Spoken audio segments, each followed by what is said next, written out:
Hey guys, welcome into episode 61 of Coffee and Chel, Team of the Year edition. As myself, Sleeves, joined by Kesso and Padre, we are going to talk about the Team of the Year as well as the first event in the NHL 23 World Championship. And we've got some pretty special interviews from the two technically best players in the world right now, from Eki and Regs and Eki from the EU region. You guys will see the interviews at the end. We had to record them kind of earlier in the week because, well, Regs is in Vegas and Eki lives across the world. So, dude, this is kind of nice. We already have most of our episode done. Right? I know, it is kind of nice. It feels good. Although that was like a 3-day Coffee and Chel. Yeah. All right. Well, let's get right into Team of the Year. I don't care about your life right now. All right. We need to talk about the biggies that were released. We got to talk about the biggies that were released. So we got 6 new cards. The Team of the Year for this year, much better than last year, just in terms of HUT. Because we had Marchand, Rantanen, and McDavid. Although we did get Hedman and Makar, so I feel like on the back end, Hedman's probably kind of missed. But the 3 forwards were pretty ridiculous this year. They went away with the position locking, and we got Matthews, McKinnon, and McDavid. So we'll start with you, Padre. What was your initial reaction to all 6 of the selections? Did they get it right, or?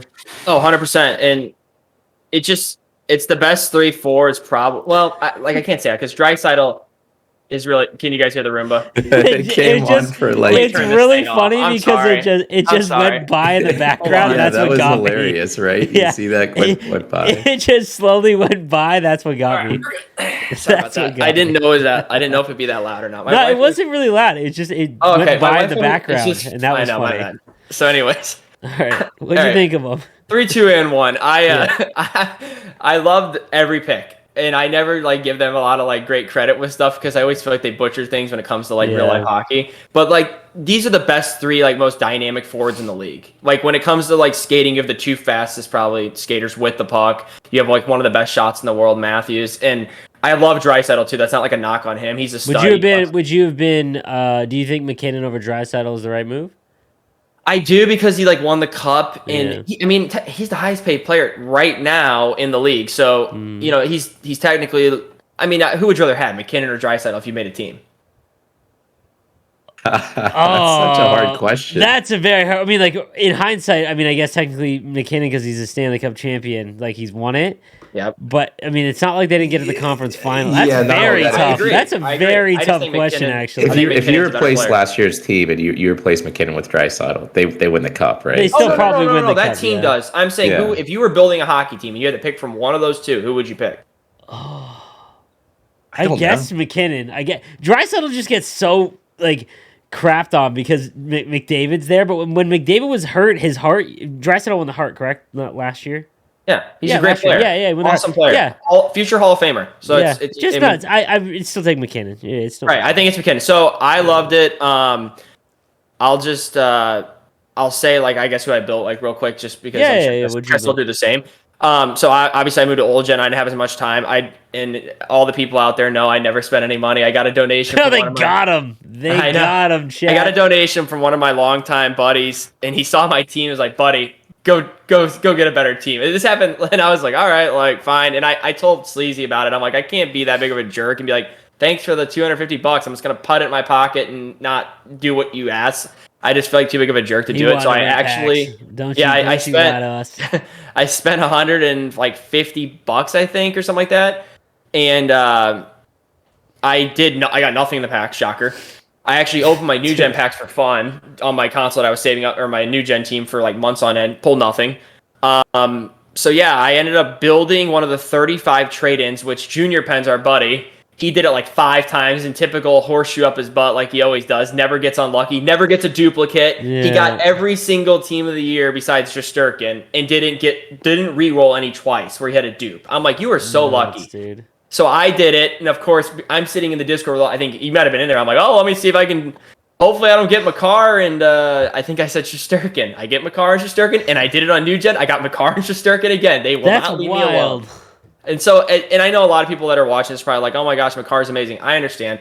I'm not used to these. You don't play with the smart. It feels so weird having him. So I got Makar. I saved myself probably 150, 160K by doing that. And then I spent everything on my team to build Matthews. So hopefully this week I get one more, and from the consensus of everyone telling me what to get, everyone says I need to get that McKinnon with the Unstoppable Force. So I think I'm going to try to get 3 done. What'd you do, Kezo? Yeah, I built all of the skaters except for Makar. So like I'm similar to Padre, where I built Makar last year, I think. I'm so And stunned you built Yossi. yeah, well, so I had his X Factor like at Oh, 90. never mind then. I made his X Factor with the Never intention. mind. Like I got him out of a set, so I'm like I might as well. Mm-hmm. Makar I skipped because I know down the line there's going to be right-handed defensemen I think are going to be better, like 94, 95 overalls. Not only that, like the appeal to him are like the abilities around the team of the year, right? There are so many like abilities on these players. You can't activate them all. Yeah. That's true. And yeah, so like why would I get a team of the year Makar that's upgrading to 99 if I'm not going to use his abilities? Mm-hmm. So I made all the skaters with exception to him. One thing I do want to say about these cards, EA Hawk and I think Moose, like whoever made the abilities around them, I think they crushed it. Like they gave all of the players, like and the goalie as well. Like these are probably since X Factors have been introduced in the game with the abilities, like they're the best cards that I think have been made and like crafted. They all have meta abilities. They all have really good zone abilities. I think like Gold 1T I think is still like up for discussion. But other than that, like these cards are like really good. Yeah, 100%. Like I totally agree. I think that yeah, the abilities. I wonder if we're getting because I've been saying this for quite some time now. Like even when a card has like attribute deficiencies, they seem to know how to like counterbalance that with a great ability.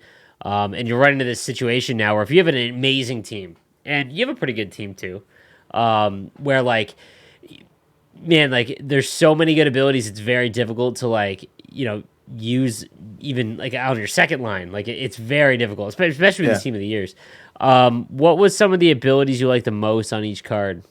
I think the McKinnon one with Unstoppable Force. That's like, nuts. dude, I think that's the best one. Like, I think after this we'll have to do our own like rankings here, but I think Unstoppable Force on McKinnon, and then I'm running into the point where it's like they all have so many good abilities. It's like you can't use 40 points on 3 players, right? Mm-hmm. So I'm like just like trying different ones out. Like I like the elite edges on McDavid.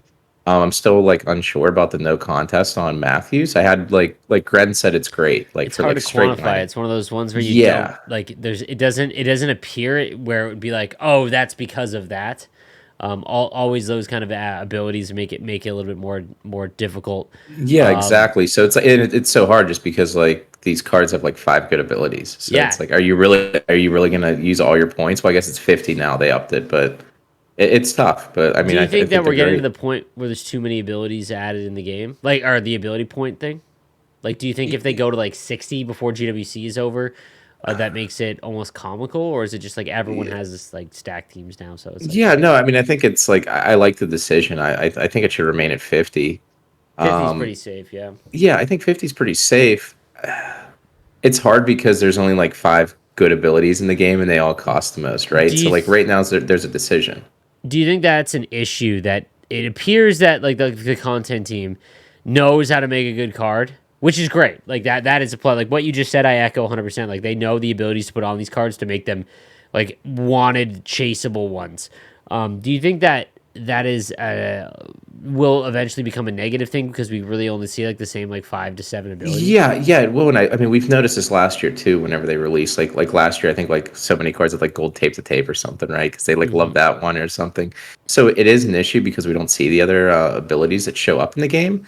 And I think this is like one of those things where it's like the content team's fighting the gameplay team to where like the content team can only make cards around what the game is, right? And the game has a clear meta. There's only a few things that are actually like viable to do in the game. So they're going to put those cards out. They all have the same abilities. They all cost a lot. So like until the gameplay gets to a point where, other types of or other styles of player like actually viable to use in like competitive gameplay, then we're just going to see this, right? Or until they get to the point where you can substitute silver and like gold abilities in and out, right? Like so like until we get to that point.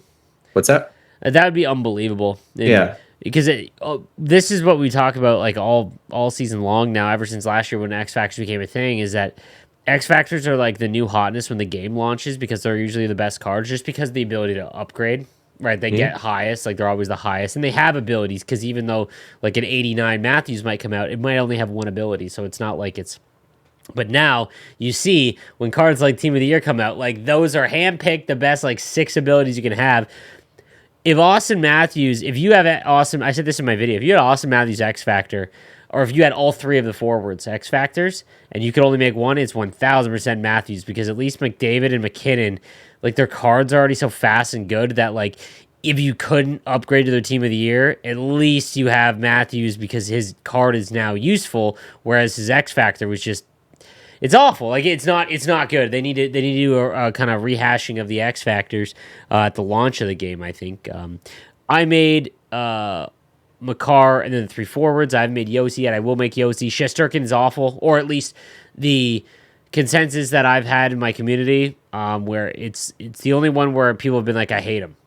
Can I? Go ahead. Sorry, can I tell a quick story? Last night I was in Discord with our buddy Joey Bags, longtime, veteran like us, and me and Joey were kidding around. He's a Rangers fan. He's like, I'm gonna put every single ability on Shesterkin and play 5 games.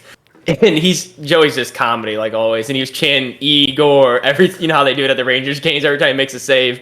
And then he probably let in like 6 others. I'm like, and we don't say Igor, but he's not it. Like, I'm sorry. There's nothing you can do, man. There's nothing you can do. This state of goaltending, we've talked about this for just hours on this podcast. Like, if they were to go back to NHL 22, goaltending situation where they remove the human animations and, or actually make it where the AI goaltender can decide between what it wants to do fast enough. Until one of those 2 things happen, it does not matter what goaltender you put in. So, in my opinion, he's the most expensive backup goalie in the game. Because at least you get a huge synergy bump because you're getting 2 synergies or 3 synergies that are double. Yeah. So that's pretty huge. But other than that, I've McDavid, man, we gotta have a quick talk about McDavid because I don't know if I'm not concerned yet, but I'm a little eyebrow raised. So, oops, my camera froze. 1 second, guys. I'll fix that as I talk. But the one issue that I'm running into with McDavid is when he has the puck, like in the corner, left and right, it is insane. And you notice the acceleration from dead stop. You notice the cut with the lead edges. All of that is phenomenal. I can go to the corner and come out and shoot far side, like extremely easy. But man, every time he gets bumped, and I don't know if it's because everyone's running truculence. There's a lot of truculence players now, or at least many more than there was. He just gets munched. And I don't mean like a stumble. Like it's like he just falls apart like a paper house. And I didn't notice that on his X Factor at all. So I'm wondering if you noticed that at all. Yeah, I mean, I think I have, and I think it's just because like this is something I was talking about whenever I was streaming this weekend, right? Like the whole entire consumer base very excited for Team of the Year, right? People are like, I saved up for this. Yeah. I'm gonna get like 4 or 5 like 92s on my team. Like I'm gonna be so much better now. But like also everybody that plays this game line, man, also has this, so you never notice like you actually getting a better card, right? So you're putting out that McDavid against like Team of the Year Yossi and Makar, or like some of the MSPs that had truculence. Like Fairvey had truculence, Weegar still has truculence. Yes. You never notice the progression, right? So like I think that's just an issue in like any Ultimate Team game. That's true. It very well could be. Like I'll say this though, when you match up against someone that does not have that first line, because a lot of people do in Division 1 and 2, it feels like the launch of the game. Like, these 3 cards just fly. Like, it legitimately feels like when you get X Factor McDavid or Barzal or Larkin, I think it was, at launch of the game, where they were just built different, like, way faster than the majority of the player base, just like the cards in the game. But those all catch up. The other cards will catch up. It just, when you combine matching up with players that maybe started around the holidays and their team isn't strong, you definitely notice these things. But Team of the Year was good. I got to do that thing with Trevor Zegras, which is really cool. I was blown away to get to do that. He was really awesome as well. I can definitely see why he's going to be like the most marketed person in the NHL very shortly if he isn't already. I'm gonna make Yossi. He's the only skater where I've heard even the slightest like bad thing about him. Because I think the thing with him is that like he has mid when his attributes because like whenever he gets upgraded, he'll be fine. Like I think like the mid 90s, he'll be fine. Which I bet he's better than Makar at 99. Yes, but like so he has gold 1T. We don't know if that works yet. I know you said it doesn't. I'm still like on the fence. I said that. I'm just I haven't seen any evidence of it. But I don't take any. No one takes point shots. Literally, no one takes point shots. I think he's better if you give him like silver truculence or gold truculence, just because that compensates and makes him better than some other options.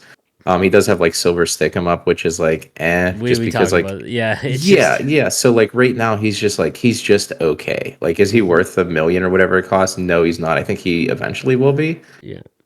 So like it's he's kind of just underwhelming. When I first originally looked at them, I don't know if you noticed this too. It seemed like they were kind of cheap, but then you go do the math, they're like $1 million each.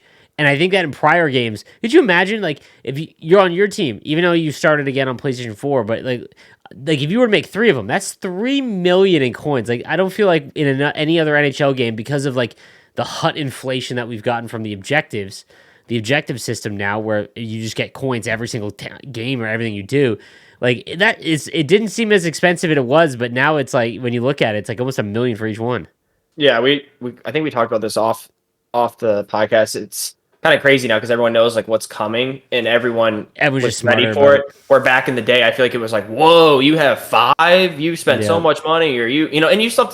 It's different for everybody, right? I had to spend, like I said, $150 probably to get 2, in my opinion, ish, and that's like with that's 1 week of Hut Champs, saving my packs, had 300K. So and I got it by tooth and nail. Now I think this week I might be able to make one more because I got high in champs. And we're gonna get a crap load of packs. Me and Kessa will, and you got to play too. We'll talk about it in a second. The All-Star Game Open. So there's really good rewards for that. So yeah, I don't know. I mean, like I said, I think it was a really good 6 players. Shesterkin, it is what it is. He's a goalie, but I think it was really good.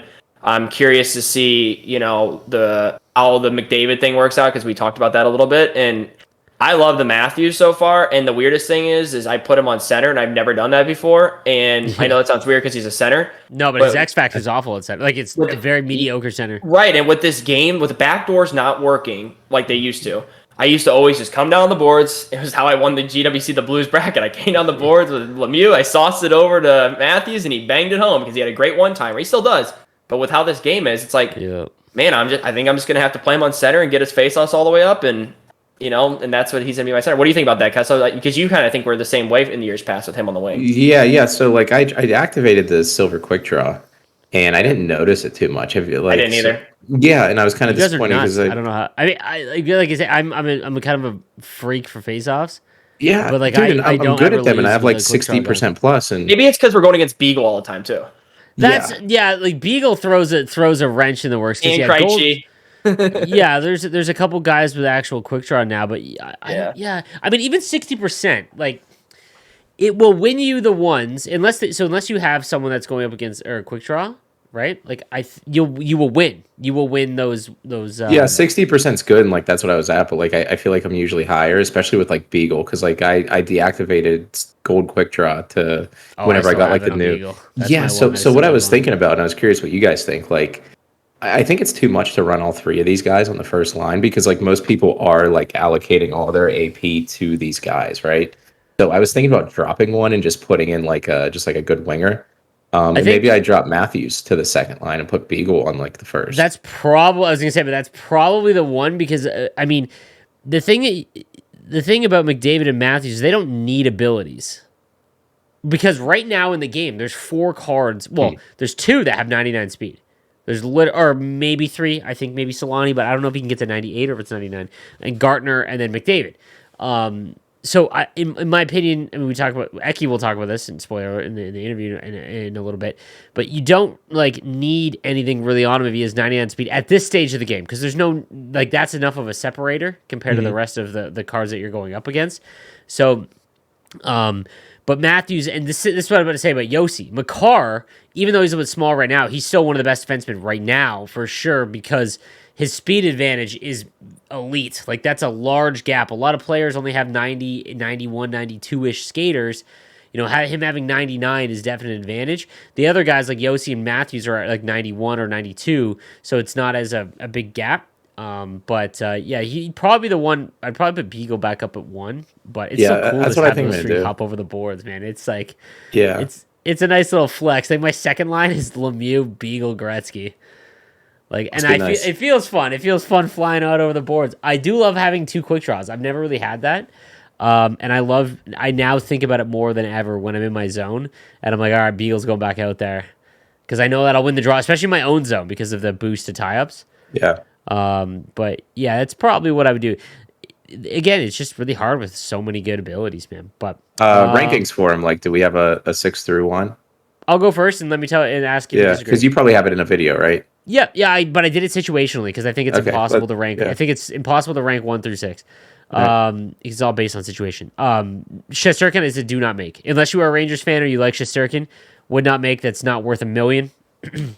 Next is Yossi, only because I've heard I have not heard any complaints at all about any of the other ones, and not that many about Yossi. But if you were to like, okay, I can make 1, Yossi would be 5, just like then.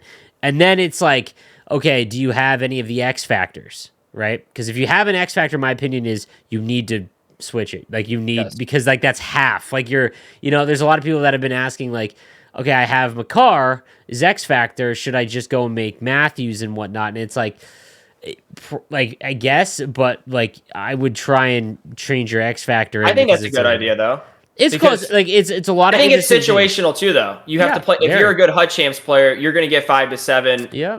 Collectibles a week to bump the Makar up. That's why when you said you had his X factor, right, Makar? Yeah. No, I had Yossi. Well, if you ever get his X factor and you really wanted to use Makar, you could just his X factor. Makar's X factor is the one that's most similar to the team of the year because it's very, very close. I think Makar gets shut down, which is nice because it's a semi-truculence like hitting ability. But then when it comes to forwards, if you add all 3 of their X factors, 1,000% need to make Matthews at least. Like if you could only do 1, Matthews for sure. But then McKinnon, man, for me moved over McDavid. Mm-hmm. I think that if you have McDavid's X factor, you could just leave him and feel okay. I don't know if you guys feel the same, but I do too. Yeah, for sure. Yeah. So, all right. It sounds like we're all on the same page. We all on the same page there? Yep. Yeah, I have McKinnon at number 1. I have McKinnon at number 1 as well. In terms of just like in a vacuum, I think Matthews is the one that you need to switch again because like I said, if you can only make 1 and you had every single X factor for all 6 of them, Matthews' X factor is useless. It's not useless. Well, it is because you're gonna have to spend like 2. You're not going to use any of the abilities on him either. Yeah, it's just not. There's no point to it. You might as well just wait to the end of the game and get team of the season for him. All right, let's talk about the NHL 23 World Championship All-Star Open. That is a mouthful. It is the first GWC event for North America. It is open, so this is a brand new event that has never happened with the former Gaming World Championship, now called the NHL 23 World Championship, where the top 4 players, top 1 from each of the 4 consoles, are going to go to Florida for the All-Star game to play in a mini tournament. That is kind of the kickoff to GWC. Super excited to go myself. February 1st, I believe, is when it's going to take place. But you guys got to compete in it and see like the first like competitive thing of NHL 23. What did you think, and how did your runs go?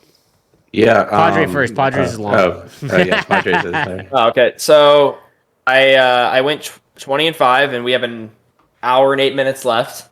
He's got it up. How you got that up on the screen, don't you? I haven't seen it on my stream. I've been checking it. Yep.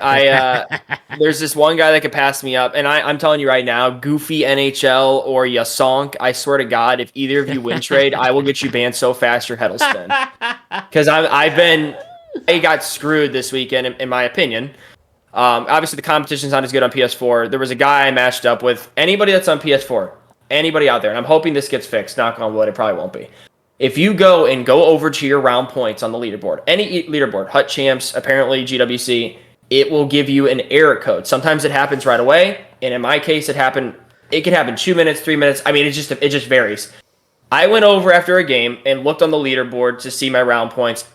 Thought, okay, there's round points, whatever. Got in a game. Sleeves was in the Discord with me and watched this happen verbatim. I get a game, like let's just pretend me and No Sleeves match up. It shows our logos at the screen.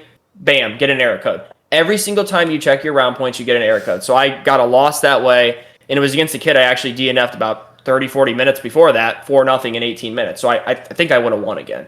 So I'm probably going to either miss by 1 win, and I'll be in spot number 17, or I might somehow in the next hour be okay and finish 16th, and I'm going to be a dangerous 16 seed, I'll tell you that much. So it was an okay week. I played with an 86 overall team. It was tough, but when I got my team of the years, I'll tell you that. Like, if I had those team of the years, like the whole weekend, which I guess I could have waited, but I feel like with how the time works and the time with like my kids and so I couldn't swing it all in like 2 days or whatever. So I think it would have been pretty tough, but I think I would have done a lot better.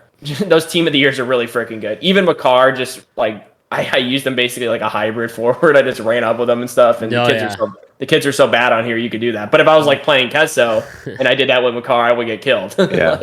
I'm excited to see this is gonna be a mess. PS4, if you finish 17th, that's phenomenal. No, it sucks, man. Like that's the one issue with the open play because there's no admin. So on in like the early years of the GWC, it was done all off game.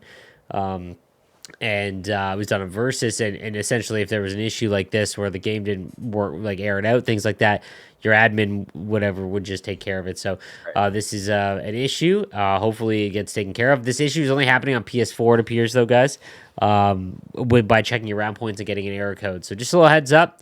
So that you guys don't get caught up in that. It happened to me last year too with the disconnect. So that's why it's so funny to me. Yeah, it literally like he got disconnected via internet that cost him 1 win, which would have qualified him for the GWC, which is like just it's gnarly. Like, and it happened in my last game last year too. Yeah, it's nuts, man. You can't make it up. Yeah. So how did your run go? Dude, I'm an idiot, man. That's what happened. So, dude, I started off in an electric. He's down in the dumps. I am. I started off like an electric, like 15-1. I had like a 3.5 hour stream on Thursday night. You were struggling in those too, because I remember when I hopped in your stream early.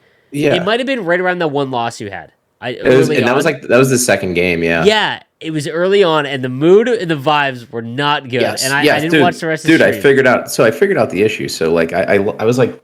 Started 1-1, and I reached out to Sap Alien, who is probably like a top 5 player in the world right now. I personally think he's up there, yeah. So like I was like, dude, I'm struggling, like my neutral zone, whatever. Like so he sent me some messages, flew in some strats for me, told me some things, and he pretty much told me to stop forward checking because like I'm an idiot, right? Because it doesn't work in this game. And I've always had like a really good forward check, but like it doesn't work in this game. Like it just doesn't. You don't get the poke checks back, whatever. So I made some adjustments thanks to Coach Sapp. And then I was like 15-1. And then I ended the night there, started up the next night, and I had a couple bad losses. You saw one of them where it was just like I watched that. That was a gauntlet. You had a puck just went off like a couple people and like went in with like 50 seconds left. So like I lost that game. So at one point I think it was like 17-4. And I was like, my run's over. I was like, you're going to need like 22, 23 points. So I was on tilt, and I just played more games, and I was running at people, and I lost like 4 straight. And then I looked at the leaderboards right before we recorded this, and like 20 wins makes it on PS5. Yeah. Like if I just took a break and just played my last 4 games, I'd probably be in the closed bracket, but I was just not in a good place. And this game will do it. So like I feel good because like, you know, me at my worst, 17 wins on tilt. Like, I think I can make the Stadium Series like bracket pretty easily. Yeah. So that should be good. So for anyone that doesn't know, guys, the Stadium Series is coming up in 2 weeks. So the top 16, we're about to find out live, essentially in about an hour. But by this time Wednesday, you'll know who the top 16 for each console is. Next weekend they will play via a bracket, and then be able to play each other, and we'll get down to our one from each console, and they will go to Florida, where they'll join me, where I'll be hopefully casting it. Knock on wood, nothing happens. So which will be exciting. But yeah, it is the first event. I do love that they are doing more events. I think that this is needed. Like to in prior years, it was like, okay, it gets announced, and then all right, we've got 5 months of like qualifying or whatever, and then it's like, okay, there's a LAN in June, right? So the Stadium Series is definitely the less sexy of weird. Yeah, you don't want. I mean, yeah, Florida or Raleigh, it's I'll take what I can get if I can qualify for like even the qualifiers for one of them. Exactly. But, yeah. So that'll be fun to watch. I was stream hopping a lot this weekend. I tweeted out that I saw 4 guys, me, Henrique, and Trash. We weren't streaming at all, and I looked at the directory, and there was like 6 guys with over 100 viewers. And I personally like seeing that. Like that's good. I think that all tides or high tides rise all ships. Is that the saying? Yeah. I like seeing new streamers. You know, I had a good reply to that. I said lots of stream snipe. That's fine. Whatever gets them in. But that's the what thing. it is. That's the thing. even if people are watching so that they don't get games against them, they're still watching. And No, it's I agree. different people, just, right? Like I just thought, yeah. like I like seeing that because having the same people at the top, things get stale, and I don't think that's good for the directory. So it was really fun. If you are someone that's competitive, if you're near the top and you're listening to this, please just stream your games, even if it's without a camera. You'd be stunned that how many people just don't want to play you, and B want to see how you play and hear your takes on the game and everything like that. So make sure that you do. Yeah, man. So I think it's time. Anything else you guys want to get after? No, dude, we have like 2 interviews here, which are I long think, too. yeah. All right, buckle up. So we first one up is my boy Regsy. He is currently in Vegas, and he did qualify. He literally big shocker. Yeah, the New York Islanders. His gaming team, they rented him out of space in Vegas so that he could wake up at like 10. Dude, I don't know how he did that. I mean, I guess I could have rallied when I was younger. But he's with all his boys. He woke up at 10 to like noon, went and got his games done, qualified for the bracket, and we'll see. But yeah, he is. We recorded that before he left, and then Eki we did a couple days ago. So hope you guys enjoy the interviews. Let us know if you want us to bring on some other of the top end competitors and things like that. And yeah, that's gonna do it for this episode. So enjoy the interview, guys. All right, so we are joined by the best player in the world. Technically, I think that's it's actually confirmed now at NHL. My man Regsy. We're gonna talk about the other one linked with you and Eki a little bit later on. But man, how you doing? And how's being the best player in the world? How's it feel?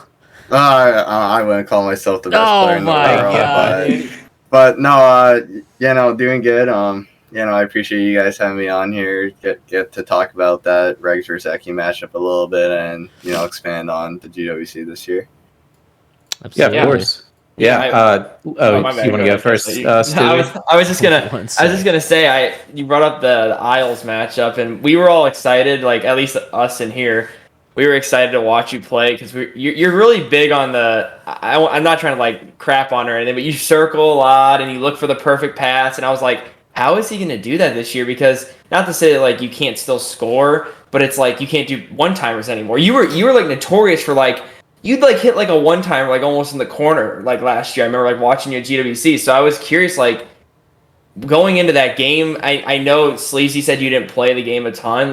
What was your thought process with what's your thought process on this game, I guess is what I'm trying to ask. So the first 2-3 weeks of the game I really was going through a struggle process because I had to change things completely. It's okay, I can't. I've been scoring this way for 7 years now. All of a sudden I can't do it anymore. So right. Back to the drawing board, but no. So at the time, going into that matchup with Eki, I was so busy with school, just reports, exams, presentations, everything. So I haven't really been playing the game a lot. I still couldn't score the rap at that time, but I knew Eki didn't know that, so I told myself I'm gonna try it 3 times right off the rip to make him think that I know what I'm doing on this. I can't believe you can't do the simplest goal. I could do it now. But I wanted to put it in his head I'm able to do everything. So keep him honest that way. But no, I actually felt like game 1 was my best game, which was the one I lost. Funny enough, but I think we all know that's how this game goes. But no, it was 3 really competitive games. Eki, it's an incredible player. There's a reason why he's just dominated the European side for 4 or 5 years now. But yeah, no, it was an incredible experience. Jordan and all the Islanders staff that worked on it, all the FaZe guys did a phenomenal job. And I was super happy and privileged to be a part of that. Dude, that Spinorama goal you scored was sick. Yeah, I think that was in game 2, maybe. I forget, but I was damn, that's crazy. Yeah, no, game 3. That's how I opened game 3. Okay. Yeah, that's how I opened up game 3. But that goal, if you get the spinorama clean around the guy, you'll score that 70-80% on the shot. The goalie just sits butterfly and is really slow moving side to side off it. I don't know why, but I've had lots of success with that goal this year, and then just like Stu alluded to earlier, I don't think I scored an actual one-timer, a couple cross creases, just forehand to forehand, but not an actual one-timer slap shot. So no, I've had to adapt and play a lot differently this year for sure. Mm-hmm. Leading into so I'm assuming that you're going to be trying for the All-Star Game qualifier, right? Yeah. Is there anything you're doing to get ready for it? Are you scrimming against anybody you know? Or are you just so confident now? You've been there before, you've done it however many years in a row. Do you feel confident going into it, or are you doing anything in particular? Not doing anything particular just yet. I just gotta make that top 16, and then I'm gonna go from there. I'm actually going on a boys trip. I leave tomorrow morning to Vegas, so I'm actually gonna be playing my games at an esports facility in Vegas. HyperX? No, Velocity Esports is called. Okay. It's one on the strip, but yeah, I'm gonna be playing all my qualifying games there. So just making sure I get those games. How does that work? I've never, because when I was with Lazarus, there's a little backstory to that whole thing when I was playing games from an airplane apparently. But so how do you play in Vegas? Because Charlie wanted to set me up in Vegas when I was with Lazarus to play at a place like that. And I'm assuming Jordan or Charlie set you up probably with that. How does that work? Do you have to bring your console? Do you have to I mean, I know they have probably a monitor, so but the game and the controller, how does that work? Do you know yet? Yeah, so it's a full-on esports studio or a facility. Jordan set it up. It's kind of like a barcade. There's esports just areas for you to play at, and then there's also a restaurant inside and an arcade with just games and stuff. So they've been great. I haven't gone down there yet, but just for the preparation for it, they've been fantastic to work with. They were able to get their hands on an Xbox. They already got the old gen version of the game downloaded for me. So basically I just show up for my time slot, bring my controller, and just grind the games out early in the morning before I go out on the town. How many time slots do you have for that? That's what I want to know. I got 10 a.m. to 2 p.m. Thursday and Friday morning, and then I might get that again Saturday. Oh, that's not bad. You'll finish your games then. If there's 25 or something, you should be able to bang those out pretty quick. Yeah, no, I'm assuming 25. So is that, you said you're on old gen, and I talked about my thing last night. You guys will see it on the episode coming out, but the move to old gen, I did it myself for not the same reason as probably you are, because you're, in my opinion, a lock to make the GWC again. I'll say that. You don't have to say that, but I'm moving more so because I don't want to deal with all the club championships and all the schedules on the weekend. Now, what was your reasoning? Is it just kind of the same as Eki, path of least resistance, make it so you can, have a life and not have to stress about, competing with Gren and Saphir and yada, yada, yada down the list. Is that pretty much the gist of it, I guess? Yeah, so for me, so I was actually playing old gen from the start of the year, with the way GWC was ran last year and getting to speak with them at the event, there was no inclination for me that they would change away from the 4 consoles. And worst case scenario, I just transfer my team to the new gen, right? So there was literally no risk in starting on old gen. But for me, I know there's the prize money for the club championships, but I wasn't too focused on that. I was more so focused on what's the best path for me to get to a North American final and then ultimately a world final. So sort of maybe sacrifice a little bit of money, but for a better opportunity at securing a first place $28,000 and a world championship. So that was just kind of the thought process for me. It's also nice because having 60 online open play slots is a lot more of a lock to qualify than winning a club championship. Because those club championships, there's so many good players now and people playing, and those are long days, and the way those tournaments are set up, it's not easy to win one. And only being able, I think you're allowed 3 or 4 to play in, or whatever the number is. It's 4. There's no guarantee that, and then you gotta go to an online open play if you're unable to do that with only 28 spots, 60 to 28 spots, that's a big difference. Do you think this is the best the community has been in the game? Yes. Do you know why? Is it just more information? Everyone's now paying attention to streamers and YouTubers, and not me, but you guys watching the top end guys. Do you think that is why, or is it just less casuals? I find that this is by far Division 2 is hard. You know what I mean? Yeah, so everything you mentioned, I really think it's a combination of everything. For the most part, the top Twitch streamers are competitive players now, which I think is a little bit of a change from the past.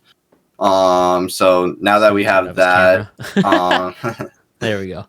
Yeah. So yeah, like I was saying, now that we have that, these casual players are watching like players like myself, players like Polgs, Gren, like who's ever streaming, they're paying closer attention to the things we're doing and they're picking up on these things. And I also think that the way the game is this year, with how goalies can really steal a game a lot more than previous years, that I think that helps create more competitive games with players that you may think shouldn't be competitive games. But do you think that's better for the overall I guess future of like the esports though? Because we've been talking about that a lot recently, where it's like the randomness kind of helps to where somebody could win that maybe wouldn't have won in years past. So overall, I'd say it's a good thing. Because it's allowing more players to compete, and we're gonna see more stories of players on the uprights and stuff. But it's not good for you though. It's not good for me. However, I think it ultimately comes down to how these tournaments are being ran. If the way the game is now, if we're in a best of one setting, it's absolutely horrible. Yeah. But I still think that the better player will win in a best of 3 series.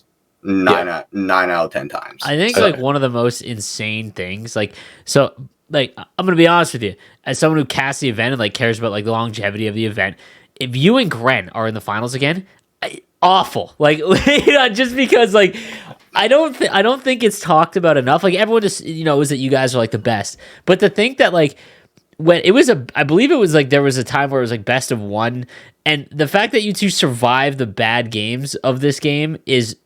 That alone is wild. Besides that 1 year for you, Regs. Besides that 1 year, which is the year you were probably the best. That was the year that you won everything, and you didn't make GWC. I won the 3 tournaments leading up to that, but yeah, that was one of the years where it was best of ones. But yeah, no, I think me and Gren for the last 3 years have proven that this game's not all luck based. No, that doesn't happen 3 years in a row. Ultimately, I really do think there's about now in NHL 23, there's about 15 guys that are all on a very similar wavelength and skill.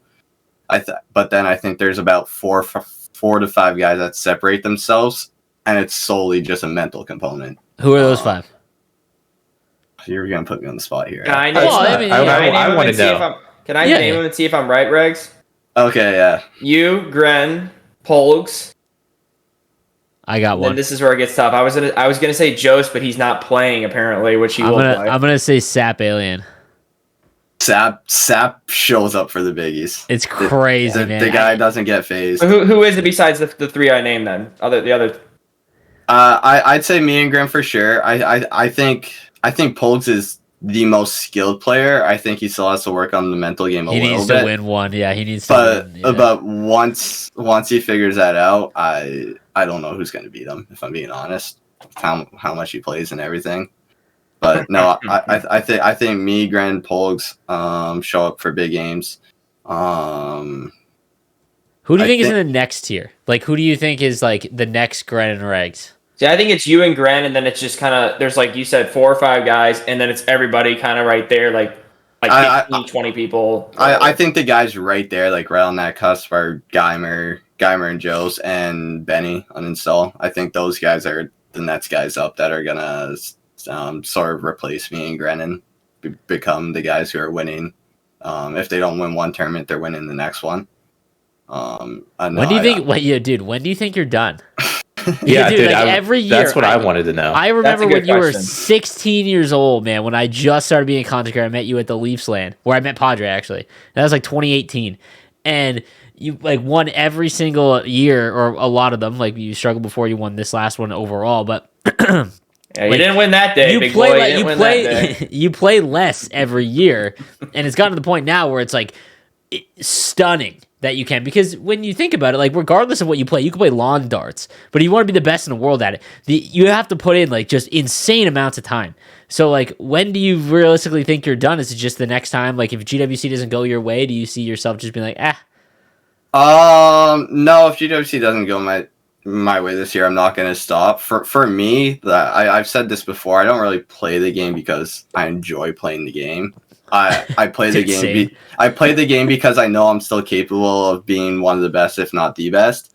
So even if I, don't have the results in the next couple of years, until I've honestly felt like I can't play at the top and like hang with the best. Lose your fastball. Yeah, you're like Tom Brady. You'll retire when you suck. Yeah.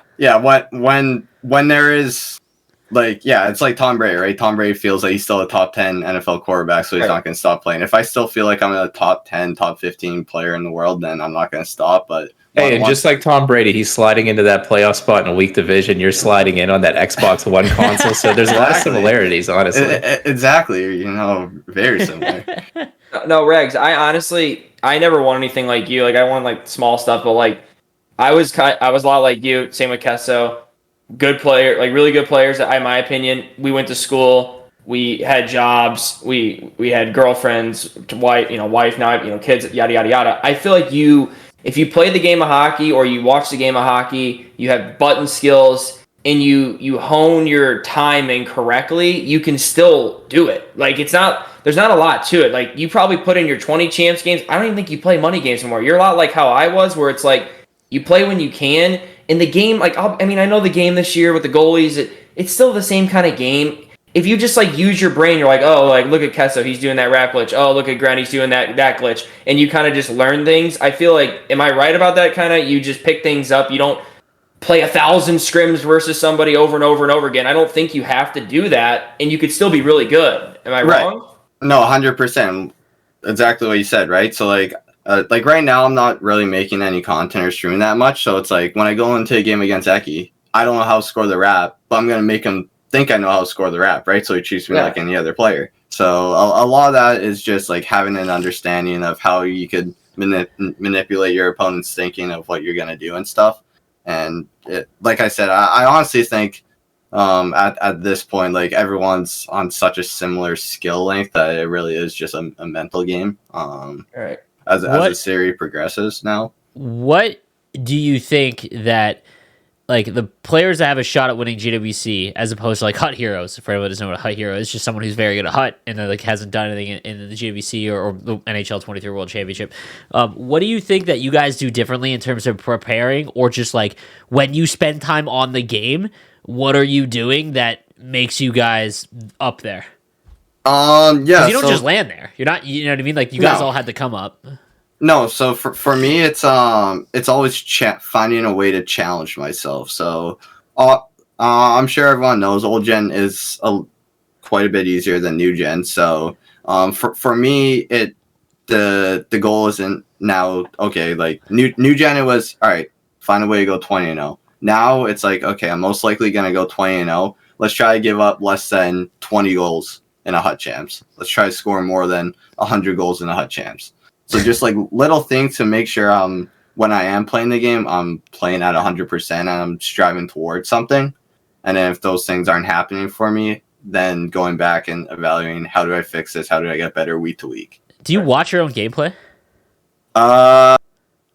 Getting really close to like an event, yes. Not like the qualifiers of an event, but like if I were to qualify for All-Star game, then I'll put in that extra time, like make extra time available for myself to play more and look at things. What do you look for when you're watching your own? I'm trying to think in the terms of like someone who isn't competitive, like just to kind of get on that wavelength. So like, what do you look for when you're watching your gameplay back? So firstly, I'm looking for the first thing I do is I'll go through all my opponent's goals of whatever I'm watching to see where I'm making my mistakes. So that's the first thing I'll do. The second thing I'll do will be try to analyze for like any missed opportunities that I missed or mistakes I made.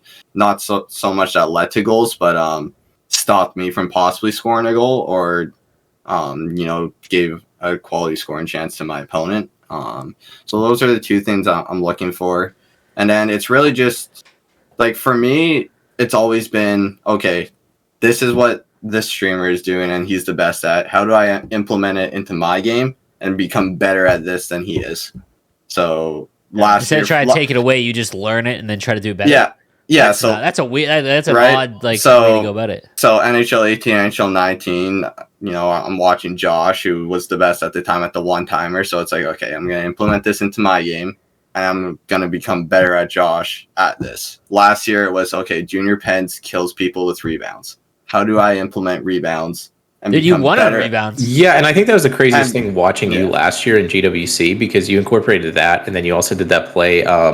I think you might have had like Kucherov or somebody with 1T at the blue line where you like and you shifted them. Dude, that was like the coolest thing to see from like a competitive player like myself, because like I didn't see anybody else doing that. No, yeah, I remember watching you on your power plays. You would take Kucherov and you would move, like you would rotate around until he was at the point, and then you would take one-timers. Because for anyone that doesn't know, you get to a point in the GWC where there's a draft and you draft your team. So, but it's not every card available. He was one of like 3 guys with gold 1T. Yeah, exactly. And everyone knew how broken it was, especially from the point last year. So it's like lefties. So it's like really bad. So it's like if people aren't screaming against me, no one's playing to protect against this until they run into me, and then at that point, like I'm able to maybe get a quick one. Who do you even scrim against though? Whenever you're that close, because there's only like 4 to 8 people left, right? So me and Gren will just play 100 times.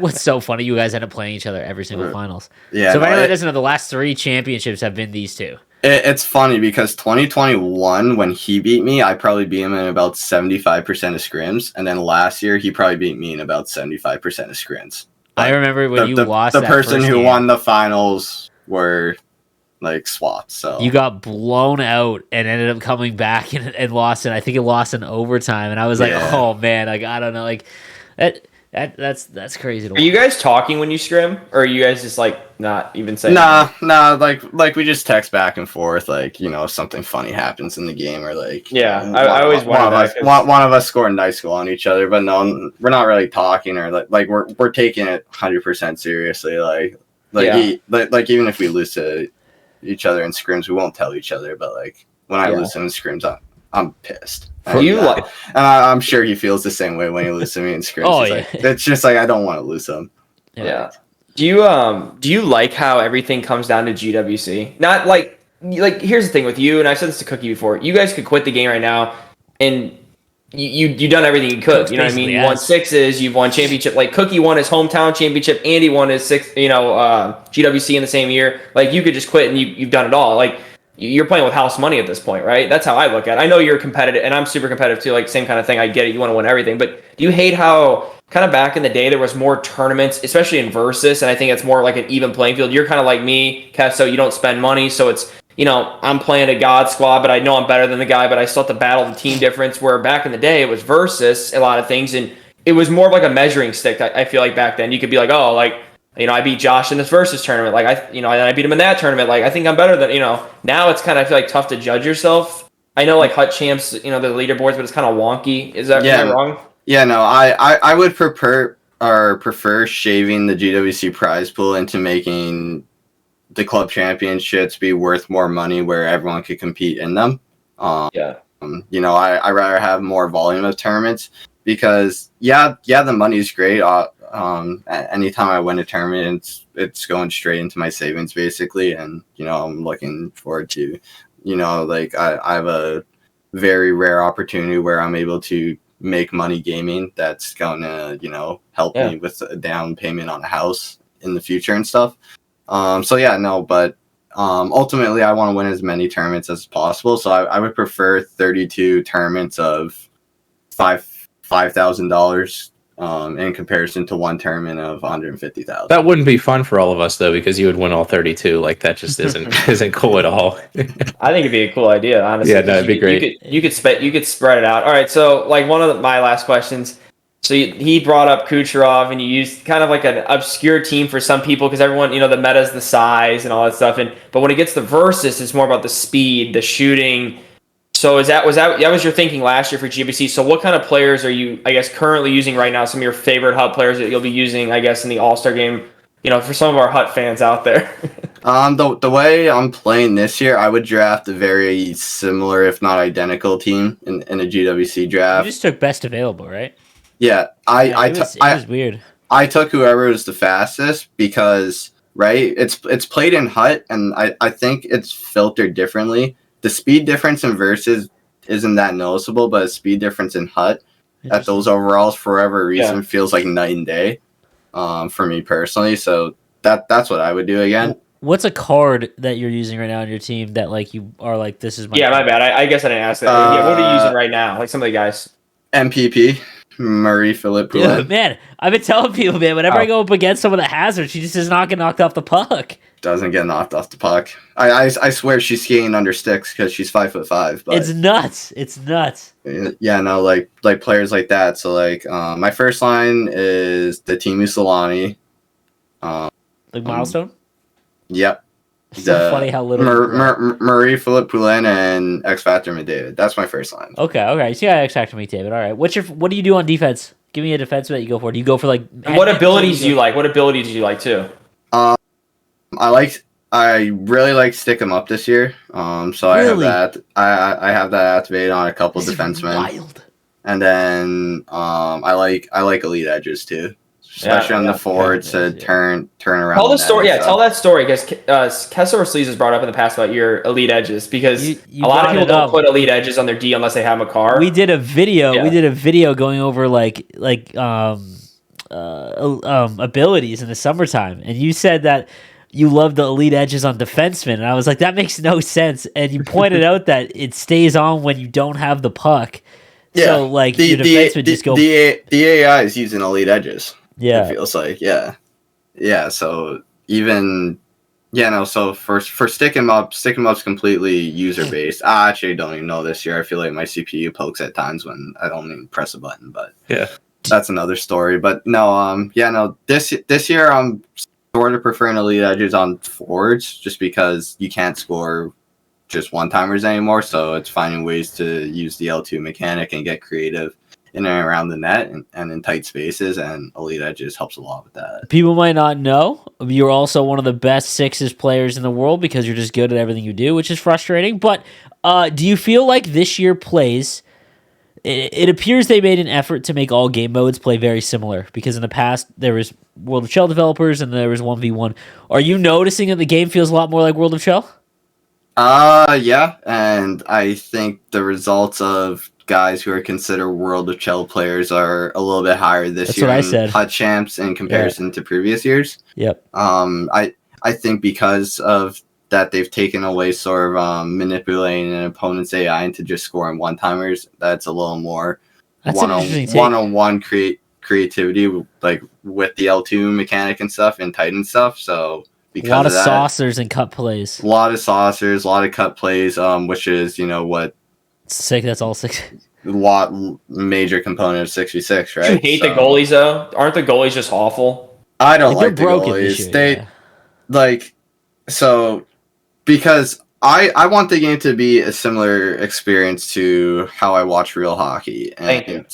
When it is extremely rare. So I know people say that cross creases and one-timers are glitch goals, but like, how often do you actually see an NHL goalie save these? That's what they're trying to do the whole game. You're trying to get a one-timer wide open. Obviously, it's way harder to create those chances in real life in comparison to the video game, but the skill gap of players is also that much different. Like, if I'm playing someone like Gren or Polks, like, they're not really giving me these cross creases. I know it's coming. All that often. Yeah. They know it's coming, but... Right? So, I think the goalies need to be toned down. So, like, for me, I would prefer that you score more one-timers opposed to, like, being able... opposed to, like, a wrap, which... Right. The wrap should go in every once in a while, but the fact that he goes in the butterfly and doesn't hug the post is, like, legitimately an animation error. Yeah, the fact that I could go into practice mode and score it 10 out of 10 times is a problem. That is. Like something like that. Same with like when, just straight lining down the side of the goalie and roofing it, right? When you like get close to the goal line. Just I would prefer those out of the game and me score on open one-timers. But Guys, you got anything else? Yeah, the last thing I wanted to ask you, because we're going to be talking to Eki after this. Eki, and I think you guys are always viewed in like a tandem because you're the best NA player, he's the best EU player, plus you just had the quote-unquote world championship. He's somebody that's unofficial, right? so he's somebody that's embraced the full-time content creation thing, right? Like, so he has a YouTube channel, he streams more than you. You don't. You mentioned that earlier. You kind of haven't been doing too much content. It seems like you're hesitant to get too much into it because you want to focus on school and possible career after this. So once NHL's over, are you doing anything in this space? Or are you kind of like, I'm done with esports, I'm done with like content things, and you're just moving on? I'm prepared for both. So I'm getting an HB degree with a major in accounting, but the great thing about an HB degree is it teaches you about everything else, customer relations, HR, a little bit of marketing, a little bit of finance. So having over 3-4 years of experience working with esports organizations and now working with the Islanders and being in so many tournaments, I feel like with my degree also, I feel like I would be able to step into a position where I could help, with an NHL team and running like an esports team for them, sort of like the role that Jordan is doing with the Islanders. I feel like that's something with my experience and getting to work closely with people like Charlie and Jordan and understanding the space that I could use my schooling to further myself into NHL rather than doing that through a content side. So, So like if I were to continue doing NHL, like get the gaming full time, it wouldn't be as a player or a content creator, but it would It'd just be like one. It would be something business related. You're a smart person. Like you're a smart kid. Like so, I think that's the right thing. I think you could step into like any role and probably excel. Like it sounds really dumb. I mentioned this on the podcast. Very frustrating. For the person that thought of like that Kucherov Wente thing, like you have a good strategic mind. And I think that's a 1-to-1, applies to business, applies to a lot of things in life. So I think you'd have an easy time. Yeah, I mean, if not, you got a great golf swing, so you could probably maybe just be in the PGA or something and crush on most of that too. I want everyone else to understand that you being so good at NHL potentially could have been one of the worst things for you because you are absolutely insane of Call of Duty. Like you take down like amateur pros and stuff. Like do you ever feel like when we've played some Warzone together. I'm not very good. You carry me to dubs, but hey, like, do you ever feel like that? Like, do you ever feel like, man, I wish I could just, because you can't quit NHL. Yeah, no. So, I think back to that, but ultimately, it was always important for me to obtain a degree in schooling and stuff. And Call of Duty, I would have had to make that my full time. I'm going for it. Whereas NHL, I've just from having such a good understanding of the game of hockey, the sport itself, that I'm able to find a balance with NHL esports and schooling. Whereas Call of Duty, I know I wouldn't have been able to do that. So, yeah. Yeah, you're mature. You're mature. Yeah, he's a smart kid, man. It still makes me laugh. We have that picture back from like 6 years ago now, man, when you were just a little kiddo. Watch you growing up, man. I want to thank you for coming on the podcast to talk with us, and good luck in the All-Star Open, my man. Thank you. I appreciate you guys. I look forward to watching this back and hearing what Eki has to say and everything. So thank you guys. Yeah, dude. Thanks for coming on. Appreciate it, man. All right, guys, we are joined by the 2022 European GWC champion, my man Eki, and we just spoke to Regs, and now we're going to get all his thoughts on NHL 23 and the NHL 23 World Championship. Let's start there. All right, the name change. Isn't that weird? For me, yeah, I thought they had a great brand with the Game World Championship name. I'm kind of surprised they changed it, to be honest. Still call it the GWC? I do. Yeah, I think everybody does. Yeah, it's gonna be so hard to call that and not say GWC. But all right, man, let's talk about the NHL 23 World Championship as you prepare to continue your reign in Europe. Is there anything this year that you're doing different to prepare for? Are you playing more? Are you playing less? How is that going as you go into this year's NHL 23 World Championship? Nothing different than I usually do. Just play as much as possible against as good of players as possible, and then go for there. And when GWC is coming up, the couple of weeks before that, that's when I usually just triple my game amounts basically for those couple of weeks. And then, other than that, I don't really even play that much, in my opinion. Have you had any trouble, like, because I've noticed you're focusing on content so much more and not even like gameplay stuff, right? So how do you balance actually producing like you're an entertaining person. How do you balance that while still remaining competitive? Well, that's actually that's a really tough thing to do, and that's kind of what I've been trying to balance with. The great thing is in NHL you don't really have to play that much. I feel like when GWC comes around, it's pretty easy for those couple of weeks before the main GWC games to just maybe pause on the content side for just a bit and then focus your full effort on that gameplay to be on top of your game. But yeah, overall, I don't feel like it's a big issue. I don't overall think it's a big issue in NHL, but yeah, it's tough sometimes. Yeah. Oh, Padre, I'm muted. Are you still doing the sixes stuff on the side? Like, are you still? I know you were playing like with an org and whatnot. So, do you enjoy sixes more, or are you still 1v1? Like, you know what I mean? I've actually, like, strictly enjoyment of the game, I've always enjoyed sixes more. I think it's a bit more realistic. I like the gameplay in sixes and just talking with the guys and playing at the same time. Right. I actually just strictly enjoy that more. Of course, 1v1 is, 1v1 is bigger and the biggest tournaments are in 1v1. 1v1 is more important to me, but yeah, 6v6 is just strictly more fun. Are you still playing with Mikael Graham? I mean, sorry, Plea. Are you still playing with Plea? Yeah, I am. He actually quit. This year. But, wow. He actually did. Like he's not playing anymore at all. This guy quits no, he's after... not playing at all. So he knocked you out of GWC a few years ago. Now he just quits. Yeah, well, he hated the game last year. He didn't like the game at the start of this year, so now he's just not playing it at all. Are you guys real life friends too, or are you guys just like more like on the game? Like, did you guys talk? Like, I always wonder because I know you guys were like really close because the first year GWC they always showed you guys together and everything. Yeah, that's a great picture. Basically, our whole sixes team we've been together. Or now this year we've had some changes, but before we played together for 3 years. So basically all the sixes guys I'm playing with, like I met them all over 5 times. We've been to Sweden together, watching, repping our organization there in events and stuff. So yeah, we've had fun. Dude, you mentioned, or let's talk about gameplay a little bit. So 23 has been met with some pretty heavy criticisms in terms of a shift, really. It feels like they've tried to make gameplay uniform from 1v1 as well as World of Chel, which I think as a whole eventually will be good. It just seems like there was 2 separate games that they were developing every year, essentially, in terms of gameplay.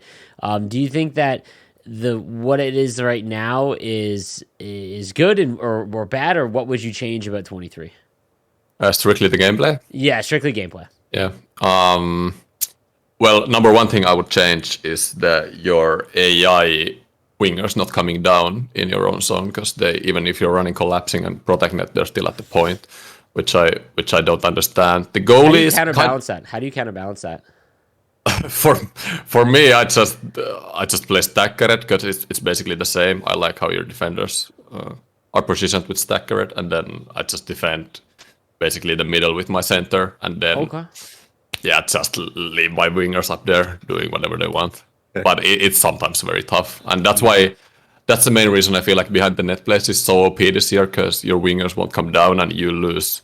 When you defend with 3 players, it comes so hard to defend in front against the best players, because they know all the behind the net goals, they know when to cut in front and stuff like that. Yeah, because it's just like one loose puck and then they can like get a wrap around or something. Yeah, exactly. Yeah. So you think collapsing's broken basically? Yeah, there's basically no collapsing this year. It's basically just collapsing, stacker, type point is basically all the same. Am I wrong? Like, I feel like 1-4 is maybe not 1-4 anymore. I feel like it's. I noticed like one of my guys being behind, like almost like a 1-3-1-ish like type of setup. Is that wrong too, or is that okay? 1-4. Does 1-4 still work? I think 1-4 is pretty similar. I think I'm running a 1-4. I haven't noticed the difference. It might be. Everybody at the top level, like you said, in EU as well as NA is running behind in that. Do you think you can win? Do you think players can win tournaments not running behind in that this year? Like, do you think Overload and Crash the Net are still viable? I wouldn't say no one can't win, because they're still with Crash the Net. Tips are super good this year. Low shots, yes, like they are. Crash the Net is good. I think Overload is the worst. You don't really get any advantages this year with Overload. Only Don't tell advantage. Sleazy that. I love Overload. I'm awful, but like I feel like I've like juiced all of that orange. Yeah. Well, it's very easy to defend, but like there's stuff with it. But yeah, like it's very easy to defend.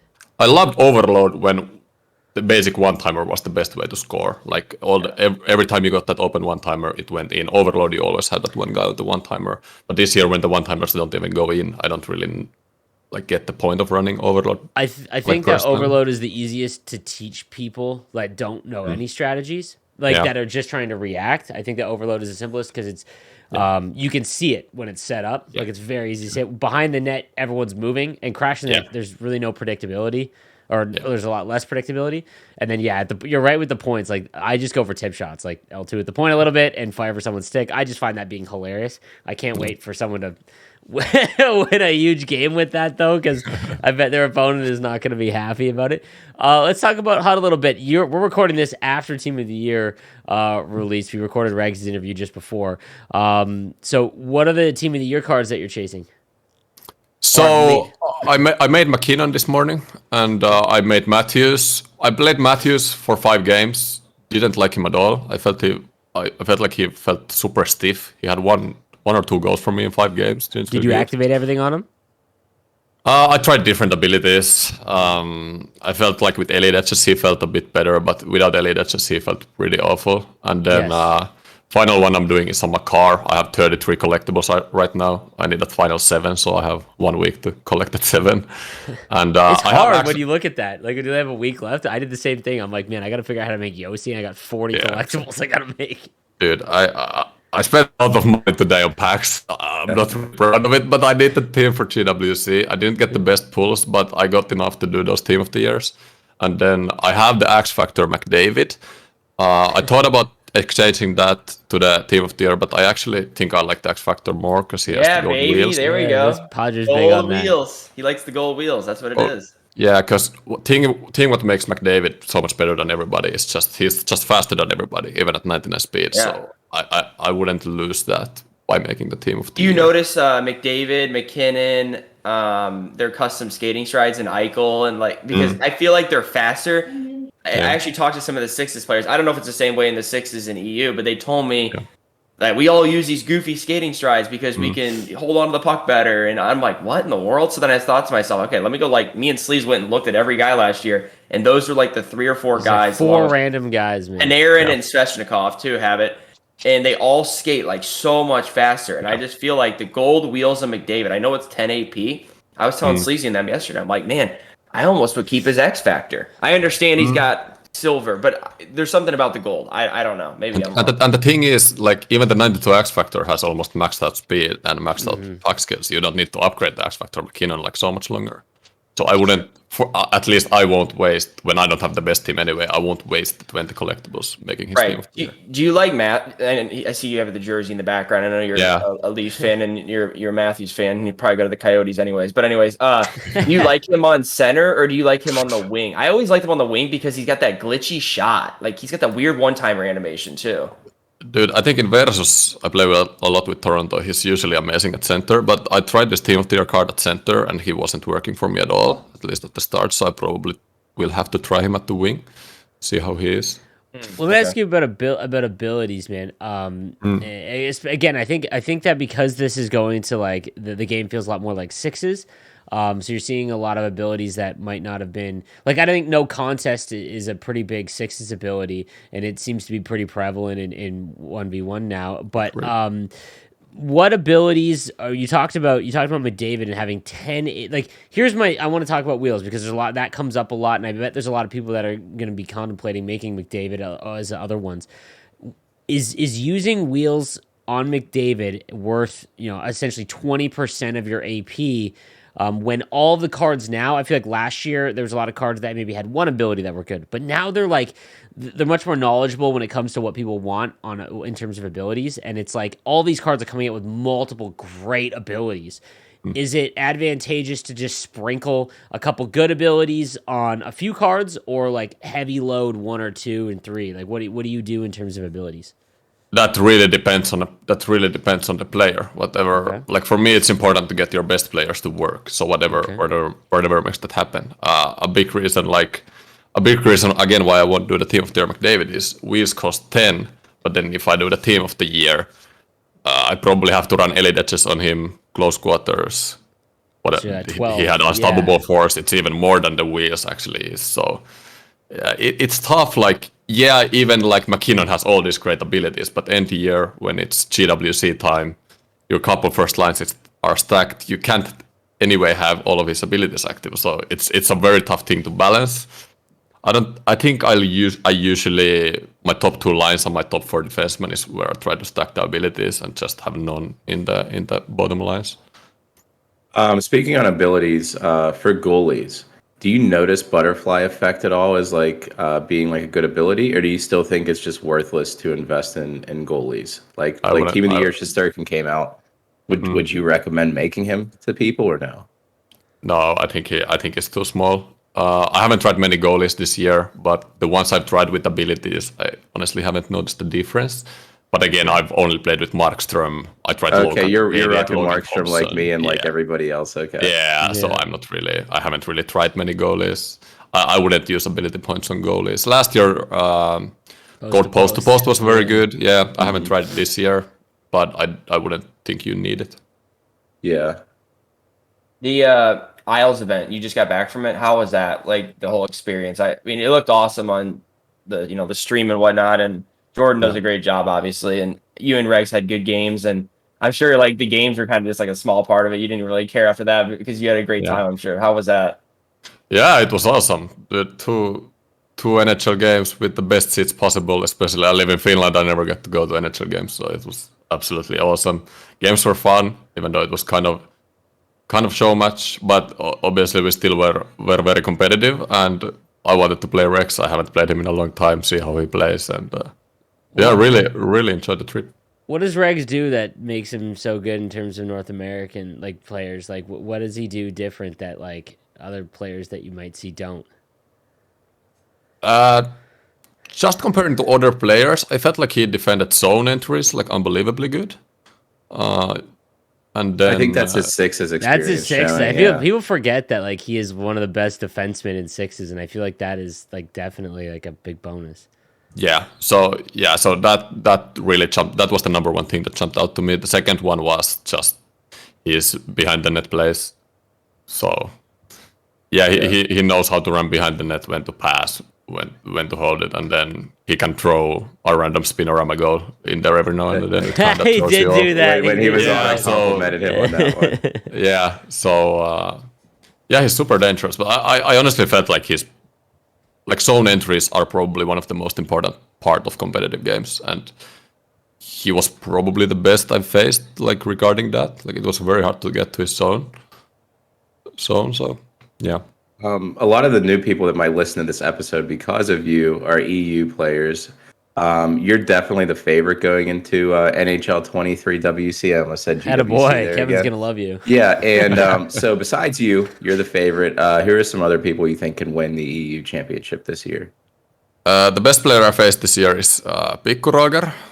He won my own tournament that I run at the beginning of the year, but he actually went to the army, so I'm not sure if he's able to play the GWC. Is he from Finland? Yeah. Oh, so he was doing yeah. Yeah, so army is mandatory in Finland basically, so everybody has to do it at some point. Yeah. So and then I feel like Artuzzo is always there. Nikke Dangles has been good for ages. Jamal the Man, last year's finalist. I feel like Jamal will actually, like if I would have to name one player who makes it, or two players beside me who could make it, Jamal would be one and Artuzzo two, just because they handle the nerves the best out of everyone in EU. I feel like there's younger guys who have maybe more skill, but who just can't play at the same level when it comes down to big tournaments. So yeah, I'm like, dude, Jamal was doing like random saucer between the legs stuff in our like when we played for 15,000. It was ridiculous. And nice. Yeah, so can you wait? This is just me being like American, not knowing. So you have to like enroll in the army. Like, can you talk about that? Like, I'm just curious, like more. So did you already do it? I guess I'm guessing, or no, I haven't. So how long do you have to do it? So the minimum is 6 months. So usually you get 6 months in and out. Sometimes you can get unlucky. It's 9 months to 12 months. But usually, if you want to go for 6 months, it's 6 months. 6 months and done. You usually have to go. Right? Yeah, it's still. I think the maximum age is like 27, 28. Maybe Finns can help me out. There was a goalie that in the NHL. I can't. I think it was a Columbus. That was an issue.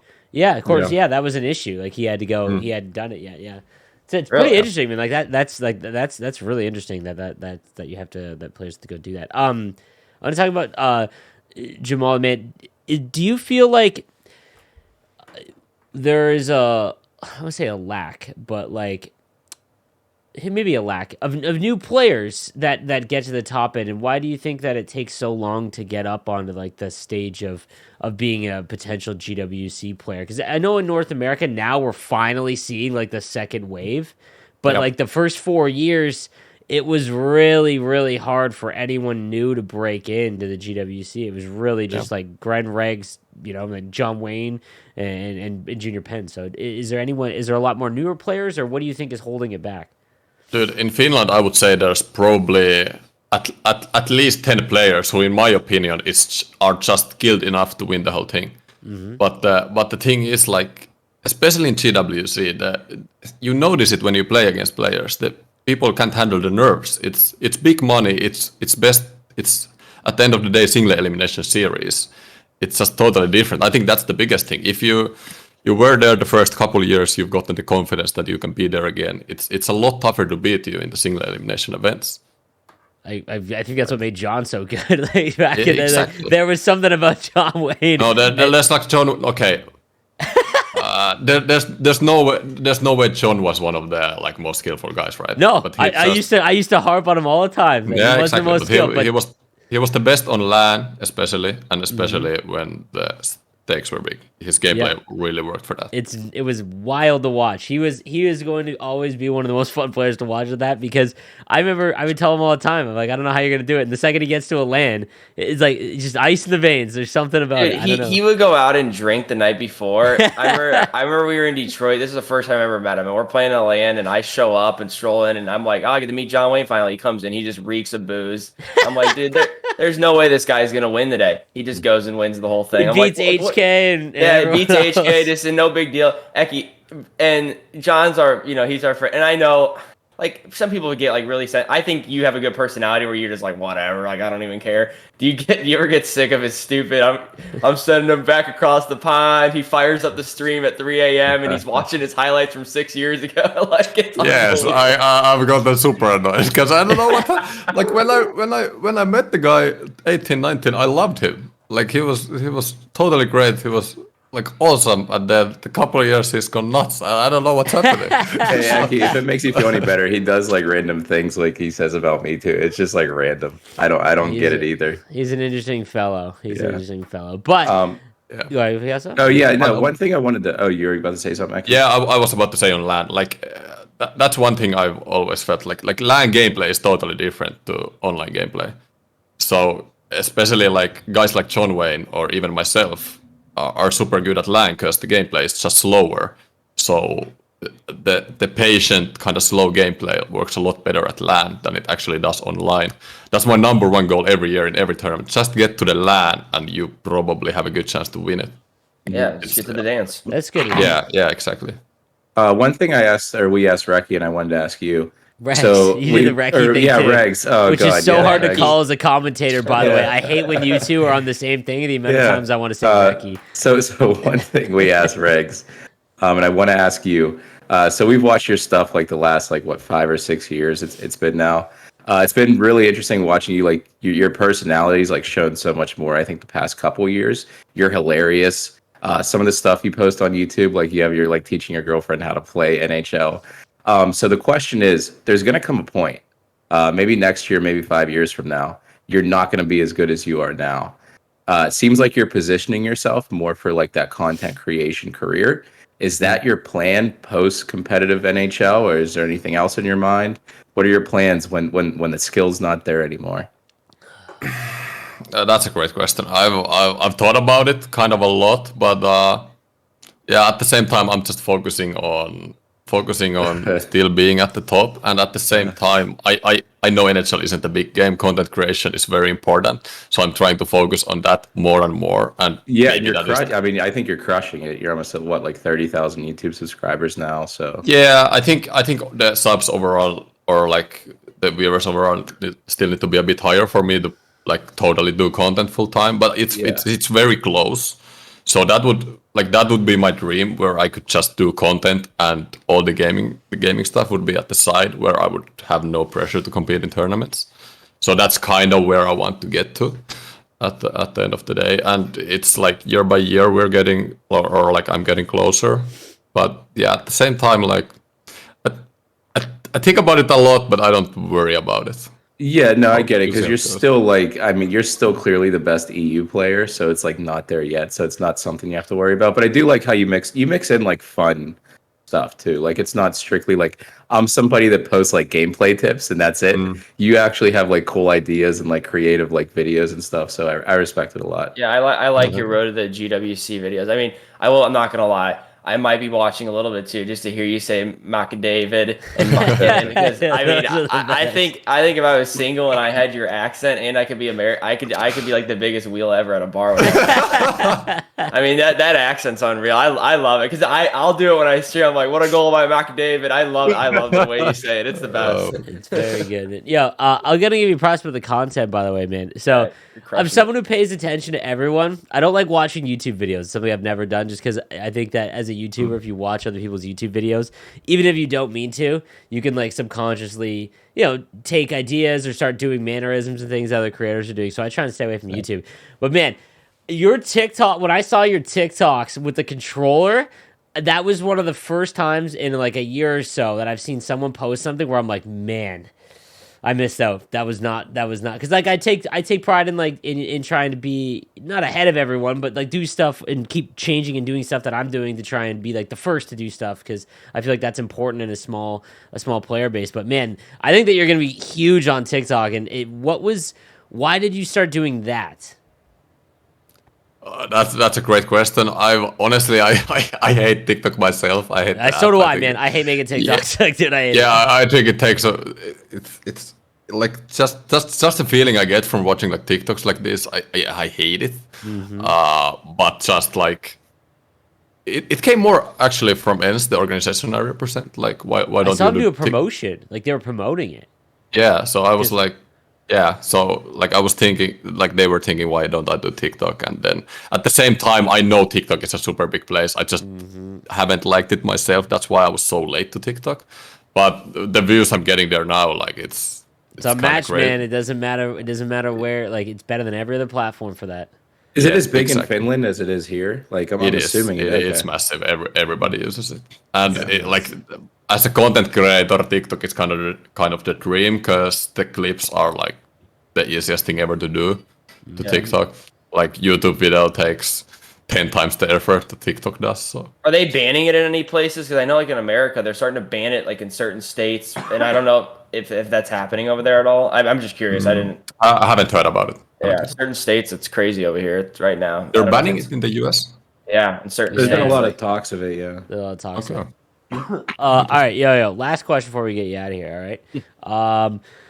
Okay. If you had to tell someone you had to make one team of the year, it doesn't matter what it is, what team of the year are you telling people to make? McKinnon. McKinnon. Depends if you have McDavid. If you don't have X Factor McDavid, then do McDavid. Everybody needs to have some sort of version of McDavid in their team, best card. But you're saying if they don't have the X Factor McDavid, you need to make 40 up to okay.